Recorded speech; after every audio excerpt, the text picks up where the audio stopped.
Amigos, qué gusto saludarlos, acompañarlos con coronavirus, lamentablemente. Un día precioso el que tenemos en la ciudad de Buenos Aires, fantástico. Y un poco que no sabría qué hacer con mi mañana, otro poco que me siento muy bien dentro de las características del coronavirus, el deseo de participar de tantos temas. No me podría perder, por ejemplo, que en el libro de Macri, comentarlo con Cintia, con Fernando, se equivocaron en la fecha de la muerte del padre, bastante feo por unos cuantos meses. O no lo escribió Macri y ni siquiera lo chequeó, o lo escribió Macri y no sabe cuándo falleció su papá. Es decir, este tipo de cosas que marcan lo desopilante que puede ser la Argentina, también desopilante, también Argentina que duele.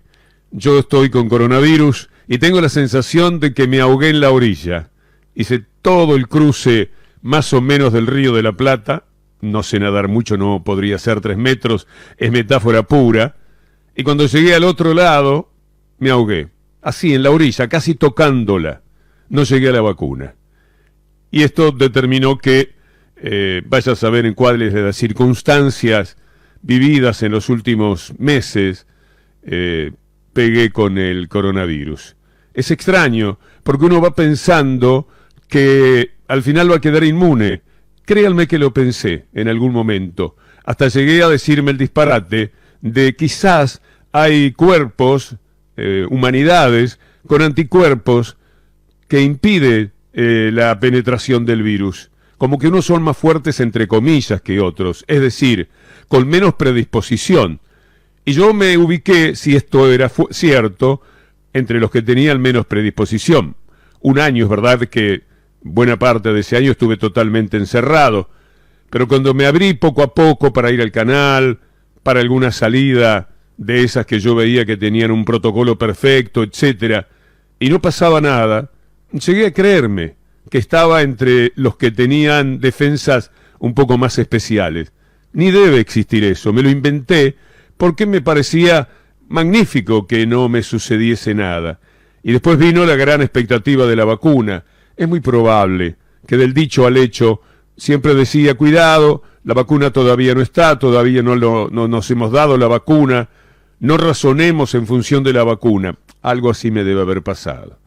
La cuestión es que tengo coronavirus, no sé si la voz está un poquitito tomada, podría ser, pero no molesta, creo. No tengo fiebre, nada de fiebre. El oxígeno en sangre está en 97. Los que saben qué es eso saben que está bien, 97, 96. Alguna baja a 95, pero en eso me manejo. Como dije, no tengo fiebre. Está bien, los indicadores están todos bien, menos el hecho de pérdida de olfato. Recién me conecté un poquitito con el alcohol. Digo, si puedo oler alcohol. Y no sé si fue la memoria, pero levemente me pareció que podía. Así que, si por ese lado llegue a volver el olfato, no porque lo esté necesitando, el gusto se mantiene y eso me salva. Pero sería bueno para saber que rápidamente hay una evolución. De todas maneras, estaré aquí varios días en el mismo lugar desde siempre, desde donde hacemos el programa, y los vamos a acompañar de todas las maneras. Hay unos temas importantes. Alberto Fernández rechazó la privatización de vacunas que reclama la oposición. Y el otro día, cuando habló, los comunicadores de la derecha se preguntaban para qué había hablado, y Alberto Fernández estaba hablando de algo que en estos momentos sacude al mundo, que es la falta de vacunas, nada menos, porque una de las cosas que por supuesto trata de hacer el periodismo de la infamia es que las vacunas faltan solo acá.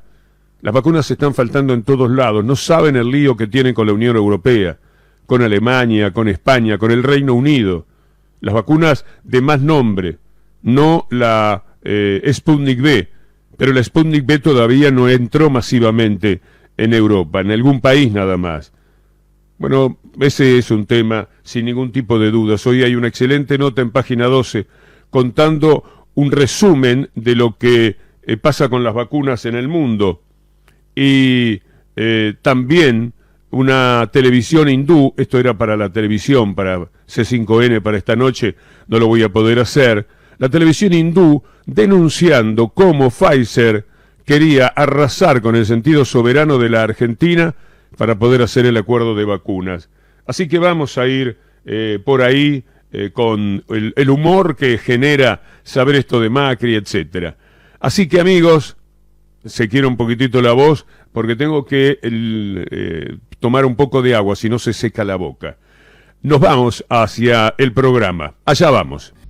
Como la canción, hay que seguir andando, y es lo que me parece el gobierno está haciendo, mirando cada vez menos para el costado, es decir, sin fijarse en tanto detractores, en la persecución permanente que se hace del gobierno. Y me parece bien ir a las cosas, ir a los hechos, ir a celebrar 1 millón de vacunados en medio de un panorama que para los países emergentes es mucho más complicado todavía que para los países desarrollados, los cuales también tienen enormes dificultades, y muchísimos de ellos no han llegado al 10% de entrega de vacunas por las que habían firmado y pagado. Entonces, el gobierno hace bien en decir estamos vacunando, ya llevamos 1 millón de personas, prontamente vamos a tener 2,5 millones, llegan los aviones, parten los aviones, vendrán las vacunas Sinopharm, está otra vez la Sputnik V, y creo que de esa manera, ya dando menos respuesta a tanta infamia como la que hubo que sobrellevar durante este tiempo, al gobierno le va a ir mejor. Pudo además demostrar el gobierno de la provincia de Buenos Aires en esta frase de Axel: le ganamos el primer tiempo a la pandemia con el 1 millón de vacunados. Además los sectores, las prioridades. Por ejemplo, si uno entra a la aplicación Vacunate de la provincia de Buenos Aires, que donde además hay información, ya al 2 de marzo estaba vacunado el 98% del personal sanitario registrado en la aplicación Buenos Aires Vacunate. Le hemos ganado el primer tiempo a la enfermedad.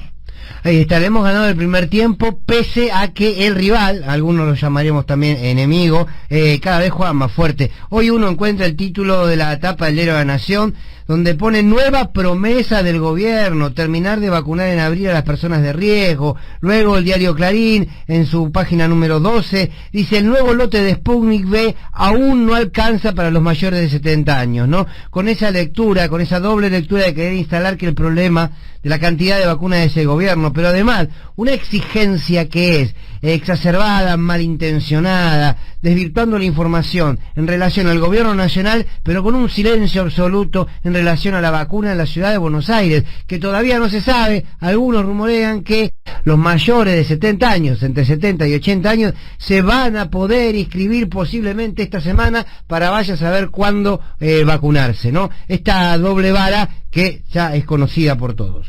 De ciencia ficción de parte de los columnistas y de los editorialistas que bueno, quieren generar títulos o notas que están totalmente alejadas de lo que es la realidad. Hay como siempre lo dijimos, hay un ánimo siempre de complementar dos liderazgos: el liderazgo de la vicepresidenta y el liderazgo del presidente. La palabra del jefe de gabinete, Cafiero, hablando de la ciencia ficción que ha rodeado toda esta historia. Pero insisto en que las cosas empiezan a caminar a la vista de la gente. Esas emociones que se dan, ayer vacunaban insulino dependientes, y el alivio que sintieron, las emociones que se han visto, las lágrimas que se han visto, serían las mismas mías si hubiera llegado a tiempo la vacuna. No se dio, mala suerte, pero es impresionante la expectativa que fue generando la vacuna. Nos cambia la vida, me la hubiera cambiado desde ya, pero a la mayoría de la gente que está con la expectativa de la vacuna, cada vez le gana más la esperanza y la certeza de que van a tener su vacuna, porque el movimiento es incesante. Esa imagen de Aerolíneas Argentinas, estupenda imagen de la compañía de bandera de la Argentina, me parece que es demostrativa de cómo se están haciendo las cosas, cuáles son los contactos, y que hay una buena respuesta, una muy buena intención de parte de los vendedores de la vacuna para la Argentina. Lo que no han podido hacer hasta ahora es lo que compete a las generales de todas las vacunas que están en una verdadera crisis. Algunos porque trataron de posicionarse, vender antes lo que pensaban que iban a fabricar y después no llegaron a eso, y de ahí viene también una especie de protesta generalizada en todo el mundo. Estamos atentos y preocupados por el estado de salud de nuestro compañero Víctor Hugo Morales, y es por eso que estamos en diálogo con su médico, el doctor Guillermo Capulla. Guillermo, buenas tardes, aquí Romina Calderaro y Luis Bremer te saludamos. ¿Qué tal? ¿Cómo les va? Hola. ¿Cómo andan? Muy buenas tardes. ¿Cómo están ustedes? Aquí tratando de consultar y preguntar primero, ¿cómo está Víctor Hugo y por qué finalmente se decidió su internación? Claro, porque hizo el programa de radio perfectamente. Claro, esto es importante comentárselo a la gente, a los oyentes, porque pues esta es una enfermedad que a veces no tiene síntomas, pero hay pequeños indicios que nos hace pensar que algo puede estar pasando, y entonces hoy decidimos hacerle una tomografía computada de tórax, y se encontró neumonía bilateral, por eso, y un descenso en la oxigenación, por eso se decidió internar en una clínica de Liberación Buenos Aires. Una mañana temprano, Claro. un mensaje de médicos de la provincia de Buenos Aires, que a mí la conoce Víctor Hugo, pensando que era un candidato importante para recibir plasma, porque el plasma, en el caso de él, tiene una indicación, porque es un paciente que tiene la edad adecuada para el uso del plasma, y Claro. los primeros 3 días de una sintomatología leve, entonces la idea era pasarle plasma. Ahora, Cuando doctor, vimos la tomografía computada, bueno, Sí. hicimos la internación en una clínica que no es la clínica de su trabajo, pero bueno, seguramente se va evaluado ahí, posiblemente reciba plasma en esta clínica de la Ciudad de Buenos Aires. Él estaba bien, Sí. esto, ¿no? O sea, que él estaba bien, como hizo el programa de radio, no es que pasó algo que lo descompensó. no, hubo un control y se dieron cuenta que la oxigenación Medicina estaba... preventiva, estaba parece. bajada. Exactamente. Ahora, hasta donde tengo entendido, corríjame cualquier cosa, estamos hablando con el doctor Capulla, según la infección y según el paciente, hay dispositivos médicos distintos para frenar la infección de la COVID-19. Por un lado está el plasma de recuperados, que en algunos casos funciona, y hay que decir que no en todos, en otros no, y también hay un dispositivo de doble aplicación de corticoides por día para disminuir la infección. ¿Cómo se dispone esto según qué paciente? Bueno, sabemos que de toda la evidencia que hay terapéutica, hoy por hoy podemos decir que la cortisona, el producto conocido por casi por todos los argentinos, un nombre comercial muy común, es el producto que ha demostrado eficacia en determinados tipos de pacientes con determinados cuadros de gravedad. No es el caso que hoy por hoy de Víctor Hugo. El plasma, como bien dijiste, el plasma de convalecientes, el plasma que se saca de las personas que han tenido COVID y que tienen anticuerpos neutralizantes, sería la indicación inicial de Víctor Hugo.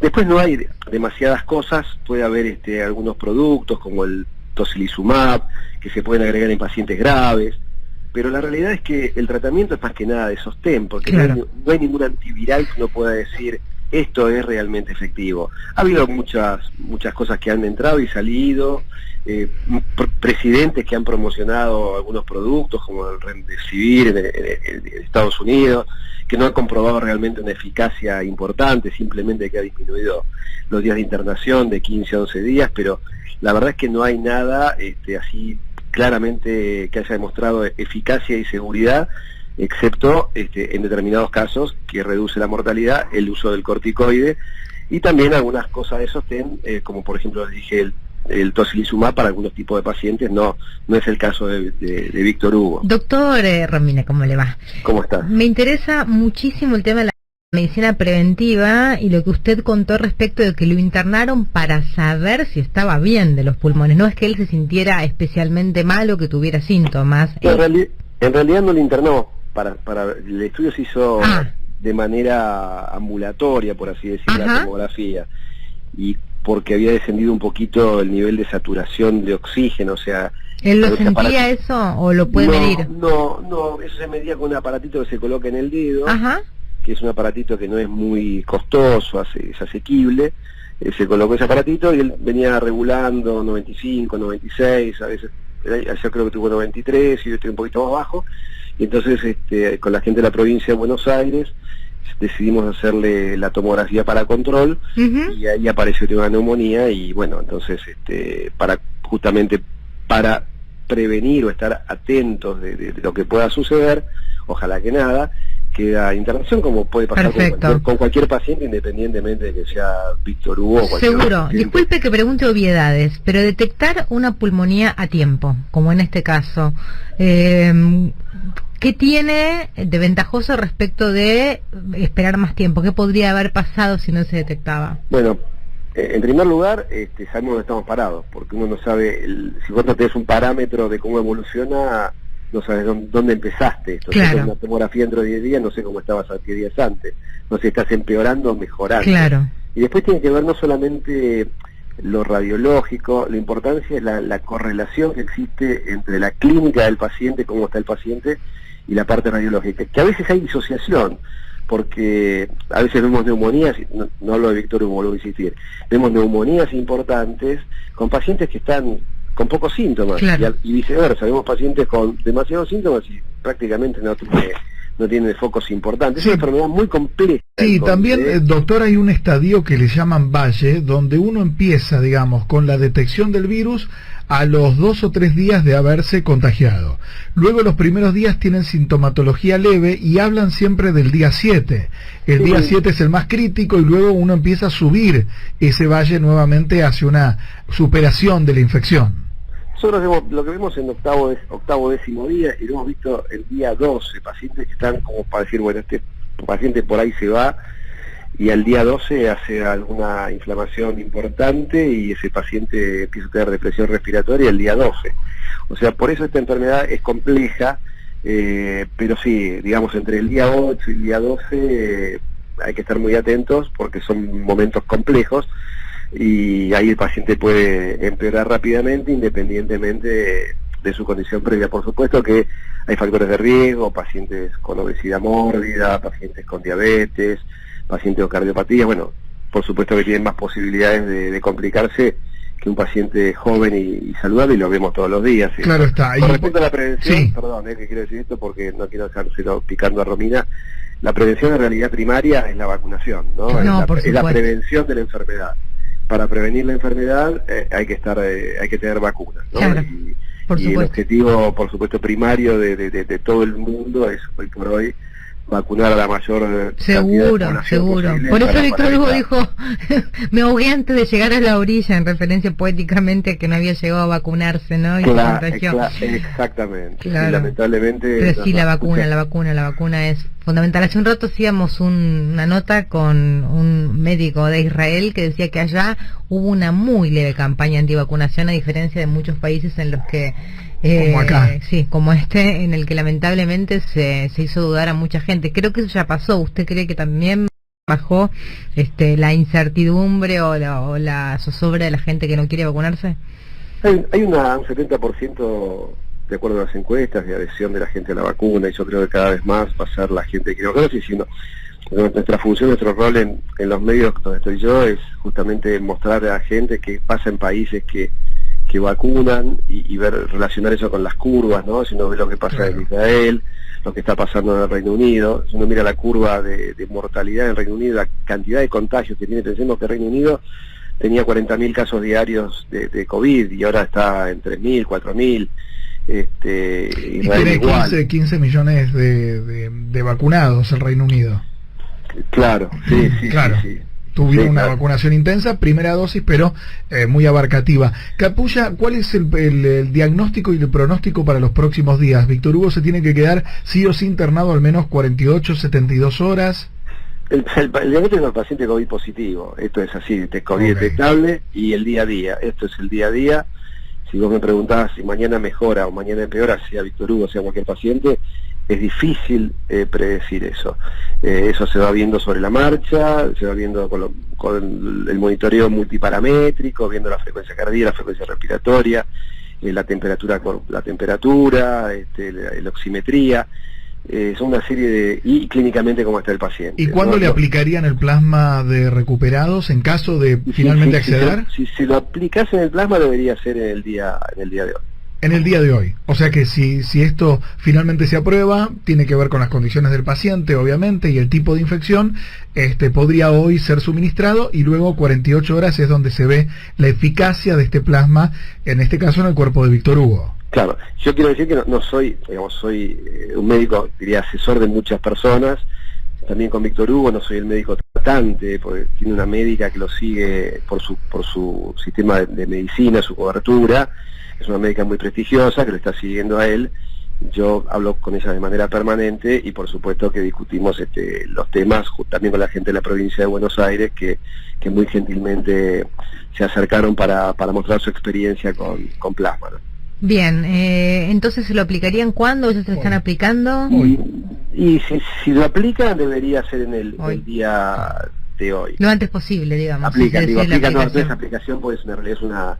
Suministra. Claro, suministra, pues es por una inyección. Y es el suministro vía endovenosa. Doctor, vamos a poner toda nuestra mayor y mejor intención para que se recupere muy pronto nuestro compañero y amigo Víctor Hugo Morales, y gracias por haber salido estos minutos. No, por favor, y siempre, como siempre, el mensaje para la gente no es estar atentos porque estamos viendo la suba de casos, no solamente de Argentina. Sí, hoy fue el día de mayor claro. casos en 3 semanas. Y este es un tema que nos preocupa, lo decimos siempre en la televisión, por C5N, si uno mira al vecino que tenemos al lado, que tiene en llamas su casa, tenemos que estar atentos porque esas llamas nos pueden alcanzar a nosotros y hay que tener mucho cuidado mientras no tengamos la población vacunada, que no vamos a llegar, por supuesto, a tener una inmunidad de rebaño. Tenemos que cuidarnos y no bajar los brazos con esto, ¿no? La ley de Ibala, como digo yo, distancia, barbijo y lavado, y evitar las reuniones en ambientes cerrados es fundamental. Clarísimo. Doctor Capulla, muchas gracias. No, al contrario, un abrazo grande, que estén bien. Un gran abrazo. Antes de cambiar de tema, quiero que, por favor, poner las palabras de Angela Merkel.